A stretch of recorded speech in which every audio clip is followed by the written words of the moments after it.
Hello viewers, আসসালামু আলাইকুম। Welcome to my YouTube channel. আজকে আমরা কথা বলবো অ্যালবেন সিরাপ, অ্যালবেন 10 ml এই সাসপেনশন সম্পর্কে আমরা কিছু বিস্তারিত আলোচনা করব এই ভিডিওর মাঝে। সম্পূর্ণ ভিডিওটুকু দেখার চেষ্টা করবেন। সাধারণত অ্যালবেন কিন্তু একটি কৃমিনাশক সিরাপ এবং অ্যালবেন ডিএস নামে একটি ট্যাবলেটও রয়েছে। ট্যাবলেটটুকু কিন্তু বড়দের নির্দেশনাতে রয়েছে এবং এটি কিন্তু দুটি আকার পাওয়া যায় বাজারে, যেমন অ্যালবেন 10 ml সাসপেনশন যা ছোট বাচ্চাদের এবং অ্যালবেন ডিএস ট্যাবলেট সেটি হচ্ছে বড়দের জন্য।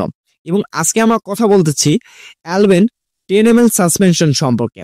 অ্যালবেন 10 ml সাসপেনশন সাধারণত ছোট বাচ্চাদের একটি সিরাপ। এই সিরাপটি একটি কৃমি সিরাপ।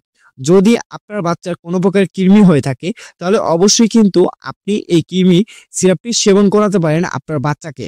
প্রথমে আসি অ্যালবেন সিরাপ এর পরিচয় সম্পর্কে। অ্যালবেন সিরাপ সাধারণত এসকেপ ফার্মাসিউটিক্যাল লিমিটেড কোম্পানি একটি পণ্য এবং এটি কিন্তু 10 ml একটি সাসপেনশন অর্থাৎ 10 ml একটি সিরাপ এবং এর বাজার মূল্য হচ্ছে 23 টাকা। 23 টাকার বিনিময়ে আপনি 10 ml একটি সাসপেনশন পেয়ে যাবেন অ্যালবেন। অনেকেই কিন্তু বুঝতে পারে না যে তার বাচ্চার কৃমি হয়েছে সেটা কিভাবে বুঝবে। দেখবেন আপনার বাচ্চা কিন্তু সঠিকভাবে খাওয়া দাওয়া আগের মতন আর করে না, পেট ফাঁপা থাকবে এবং বমি বমি ভাব হবে আপনার বাচ্চার। এবং দীর্ঘ সময় যদি কেউ কৃমি ওষুধ না খায় এবং কোনো বাচ্চা কিংবা কোনো বড় মানুষ যদি কৃমি ওষুধ না খায় তাহলে কিন্তু তার পাইলসের সমস্যা হতে পারে এবং বায়ুপথ কিন্তু অনেক বড় একটি প্রবলেম, সেটা হচ্ছে চুলকানির সমস্যা দেখা দিতে পারে এই কৃমির কারণে।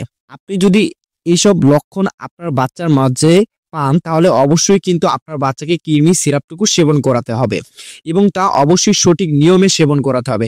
যদি আপনি সঠিক নিয়ম না জানেন তাহলে কিন্তু আপনার বাচ্চাকে আপনি কৃমি ওষুধটুকু সেবন করাতে পারবেন না। আপনার বাচ্চার বয়স যদি 1 বছরের নিচে থাকে তাহলে কিন্তু আপনি এই অ্যালবেন সিরাপটুকু সেবন করাতে পারবেন না।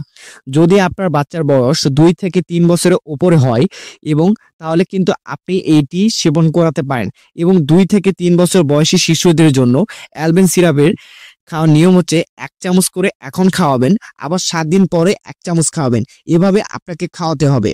ওষুধটি সেবন করার আগে অবশ্যই যে কোনো একটি ডাক্তারের পরামর্শ নিয়ে তারপর সেবন করবেন। এবং যদি আমাদের ভিডিও আপনাদের কাছে পছন্দ হয়ে থাকে তাহলে অবশ্যই আমাদের চ্যানেলটিকে সাবস্ক্রাইব করবেন এবং আমাদের পাশে থাকার চেষ্টা করবেন।